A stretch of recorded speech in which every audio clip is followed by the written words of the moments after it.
Hey, Racer here. Welcome to this evening's Phill-osophy Arc. In today's episode, we are going to cover becoming who and what we let into our lives. This topic has been chosen by a fellow viewer. And who and what we let into our lives is something very important because we are self-programming with what we let in. If we let in people who are going to damage our lives or things that are going to damage ourselves or taking actions that are going to damage us, we become that. My brother-in-law once said, you are the 5 people you let into your life and surround yourself with. Your 5 friends, your 5 confidants or your 5 family members, whatever. And now we must think about that. Is what are the things we want to let into our lives? Are they positive, negative, influential, inspirational? Or are they in fact destructive and damaging and detrimental and punishing us? We are the things that we let in. And the things that we let in are what we become. So if we want puppies and gardens and beautiful plants and flowers in our lives and wonderful, kind and lovely things, we've got to start surrounding ourselves with such things. So whatever you want in life, whatever I want, I let that in. I surround myself with it. When I want to do something, I'll start watching YouTube videos about it, watching documentaries about it, reading about it, listening to podcasts or audiobooks about it.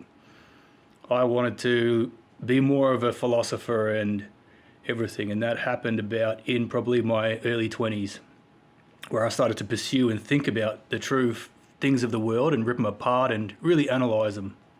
And so in those early influential years of my early 20s, I kind of started to have a mind for life quotes, such as the only glass ceiling is the one we build over our own heads, and many, many more which will come to light in time and I will share with you all.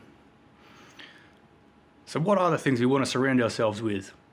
Do we want positive people who encourage us and inspire us to rise up to higher and higher positions, to achieve things that once upon a time we never thought was possible?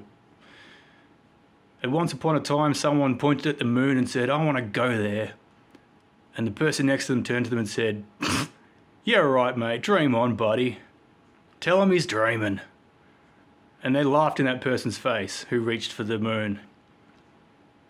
There's still people laughing in the face of that the moon landing was even real, but that's another point for another time. So have your dreams and have your goals and have the things that you desire to be and become, and foster them within your heart, your lifestyle, the moments during your day, the things you watch on YouTube, the books you read, the literature you absorb and suck in like a sponge. Start surrounding yourself with what you want to become. And as I always say to myself and others, learn, grow, evolve and thrive. Because in that way, we can become the things we want to be. Because 5 years ago, now going on just about 6, I wanted to be this. And now I am this. And now I'm looking towards my 10-year goal from where I started when I moved to this town. And that is yet more building blocks and picking up skills and talents and surrounding myself with great and more and increasingly positive things that motivate me. So ladies and gentlemen, folks one and all, go out there, write down what you want, grab your little flashcards from the post office and start writing down a list of the things that you want to become, the kind of people you want to surround yourself by and with, and the kind of people you want to be around.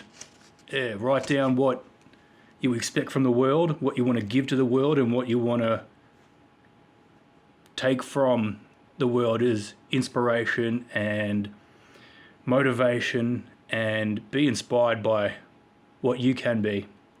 Because one day, with hard work and effort and blood, sweat and tears, you're going to be that. You're going to become that. And you'll be your best, happiest future self. This is Racer. Have a great day. No, in fact, make a great day. I love you all and I love myself. I'm going to keep working hard for this world and myself. Catch you later. Hey, future Racer here. If you're finding the Phill-osophy Arc series inspirational, educational, entertaining, humorous, or it's given you a little smile, think about liking and subscribing. If you have a family member, loved one, or friend who you think could equally benefit from this series, think about sharing it with them. And if you find this series stupid or lame, please go down to the comments and tell me why, because without your help, I can't grow as a human being.